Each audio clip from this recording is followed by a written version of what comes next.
And they did. This, here you see the healthy controls who are over here on this plot that is created by the intersection of two features, which were called features 1 and features 2, that were modeled on the expression of these various molecules.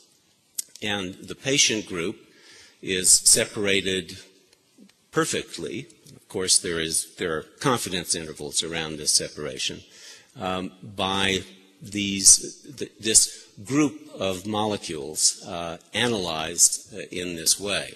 So again, it's another technique that says there may be ways of discriminating Gulf War illness patients from healthy controls using these kinds of data. Whether this applies to chronic fatigue syndrome, as I understand it, is currently being studied by the Utah group. Serum cytokines and chemokines have been, as Andrew Lloyd this morning mentioned, have long been postulated to be possible mediators of the symptoms of chronic fatigue syndrome.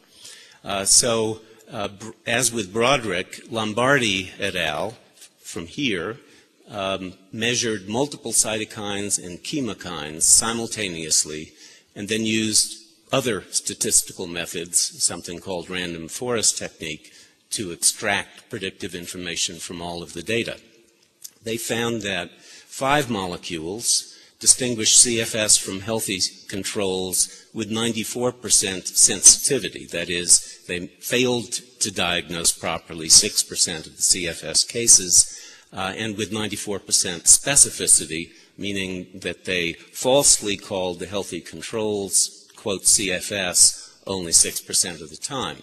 So another set, in this case, of biomarkers handled in a particular way that does a quite good job of discriminating CFS from healthy controls.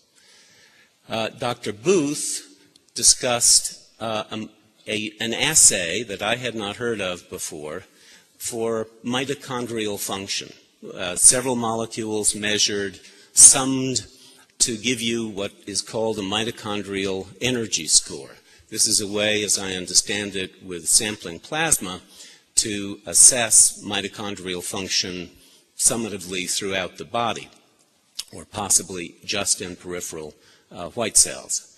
But in any event, what they found was that this score correlated with the ability of patients, self-reported ability of patients to function.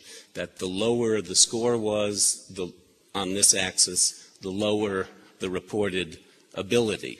And the score was obviously done independent of the report of ability or disability. Booth found, according to normative data which were not presented from the community at large, that by this score, 90% of people with CFS have mitochondrial dysfunction, and that dysfunction correlates with self-reported functional capacity. So that's very interesting, given the evidence that, in my mind, I began to take notice of maybe 5 years ago, the mitochondrial dysfunction in this illness, and the evidence that has grown since then. The ability to fairly simply assess mitochondrial function with a blood test, when that test seems to tell us something about the capacity or the functional capacity of the person, would be, if it holds up, a very useful tool, both in studying these patients and in trying to assess the response to various treatments. Dr. Duffy reported this morning that an electroencephalographic technique, spectral coherence study, when applied to a very large group of subjects, over 600 patients with chronic fatigue syndrome, major depression, healthy controls, was able to accurately classify the CFS patients who were not medicated with almost 90% accuracy, did not do as well with patients who were medicated, but I agree with his inference that this may well indicate that the medication is working and that the EEG pattern is returning towards the normal pattern. It accurately identified nearly 90% of healthy controls. It identified with perfection, but in a fairly small group of patients, depressed controls. None of them were confused with chronic fatigue syndrome.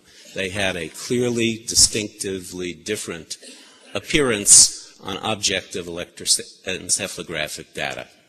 And he also pointed out that when you apply the same technique to patients who've been referred in by community physicians with fatigue as a complaint or even CFS as a label, the tool didn't perform nearly as well.